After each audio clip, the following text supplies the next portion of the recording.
It was the birthday of the Infanta, the daughter of the King of Spain. She was 12 years old. The little princess was playing with her friends in the sun-filled palace garden. From a window in the palace, the king watched her. The Infanta looked just like her mother. The king thought sadly about his young French queen. She died soon after her child was born, before she saw the beautiful flowers in the garden and the fruit on the trees. His love was great, and he could not hide her body in the ground. So an Egyptian doctor worked on her body. It stayed as fresh after death as it was in life. 12 years later, it still lay in a small palace church. Once every month, the king went there and fell down on his knees by her side. He called out, "My queen, my queen." Today the king watched the Infanta playing in the garden. Memories of his married life returned to him. The Infanta had the same pretty ways as the queen. She moved her head in the same way when she talked. She had the same proud, beautiful mouth, the same wonderful smile. But the king felt very sad. He could not enjoy the children laughing or the sunny garden. When the Infanta looked up again at the window, he was not there. "Why has he gone away?" she said, "when I want him to stay with me on my birthday? Where is he? Has gone to that dark little church where I cannot go? He is very silly. The sun is shining so brightly, and everyone is so happy." She walked to a big tent to watch her birthday show. Don Pedro, her uncle, went with her. The camarera went too. She was a great lady who looked after the Infanta. At the show, some boys rode on wooden horses, dressed in bright clothes. An Indian man played music on a pipe and made magic. He covered the sand with a cloth, and a tree grew up out of it. Then flowers grew on the tree. He brought eggs out of his nose. Then he took one egg and changed it into a little bird. The bird flew away, and the children were excited and happy. Some schoolboys did a beautiful dance. Then some Africans sat in a ring and played music. Another man brought in a dog. The animal stood up on its back legs and danced. But the funniest thing was the dancing of an ugly little dwarf. He had very short legs and a very big head. The children laughed and laughed at him. The camarera told the Infanta to be quieter. A princess must not laugh so loudly. The dwarf was found by two rich Spanish men when he was running wild in the forest. His father happily sold his ugly child to them, and they took him to the palace as a surprise for the Infanta. There was one very funny thing about the dwarf. He did not seem to know how strange and ugly he looked. He seemed quite happy. When the children laughed, he laughed too. The Infanta was very amused by him. He could not keep his eyes off her. He seemed to dance just for her. At the end of his dance, she took a white rose out of her hair and threw it to him. He caught the flower and kissed it. Then he put his hand on his heart and went down on one knee in front of her. He was smiling, and his little eyes were bright. The Infanta laughed at this for a long time. She wanted the dwarf to dance again, but the camarera said, "The sun is too hot. The Infanta should go back to the palace for birthday dinner. The dwarf can dance again for you later." So the Infanta went back to the palace, and the other children followed her. The little dwarf was very, very proud. He ran out into the garden, kissed the white rose, and jumped up and down happily.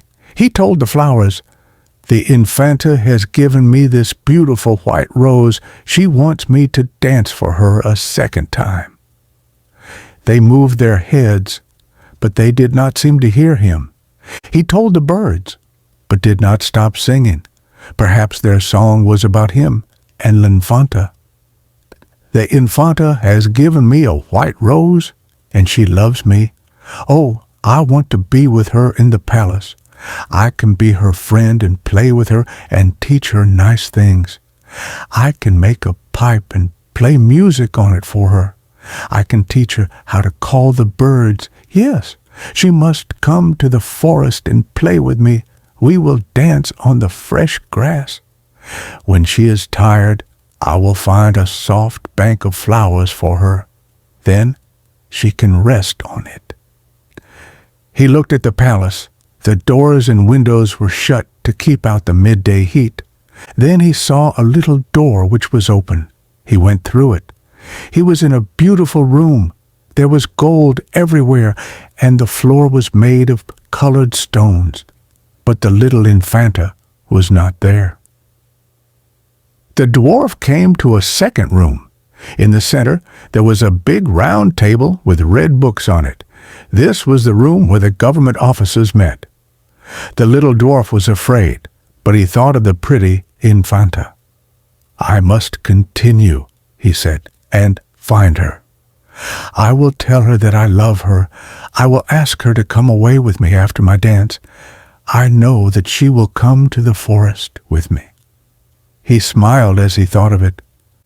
He went into the next room. This was the brightest and the most beautiful of all the rooms. The tables and chairs were made of silver, and the floor was of sea-green stone. But he was not alone. He saw someone, a small person, standing in the shadow at the other end of the room, watching him. He shouted with excitement and moved out into the sunlight. As he moved, the other one moved too. He saw it clearly. This was not the Infanta. It was a terrible, ugly thing. It was not shaped like other people. It had short legs and long arms, and its big head was covered with long black hair. He looked angrily at it, and it looked angrily back at him. He laughed, and it laughed. He went towards it, and it came to meet him. What is it? He looked at the rest of the room. He could see everything in this wall of clear water, every picture, every chair, every table. He took the white rose and kissed it. That other one had a rose too. It kissed it and pressed it to its heart. He was looking at himself in a mirror. When he realized this, he fell down on the floor. He cried. He was the ugly one. The children laughed at him, not with him. The little Infanta did not love him. She only laughed at his ugliness. Why didn't they leave me in the forest? There were no mirrors there, and I never knew. Why didn't my father kill me? Why did he sell me so other people could laugh at me? Hot tears poured down his face. He pulled the white rose to pieces and threw the pieces away. The other one did the same. When he looked at it, it looked at him with a face full of pain.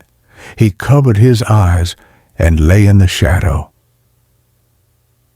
When the Infanta and her friends came into the room, they saw the ugly little dwarf. He was lying on the floor and hitting it with his hands in the strangest way. They shouted happily and stood round and watched. His dancing was very funny, said the Infanta, but this is funnier. The little dwarf did not look up. He lay there crying very quietly. Then he made a strange noise and put his hand on his side.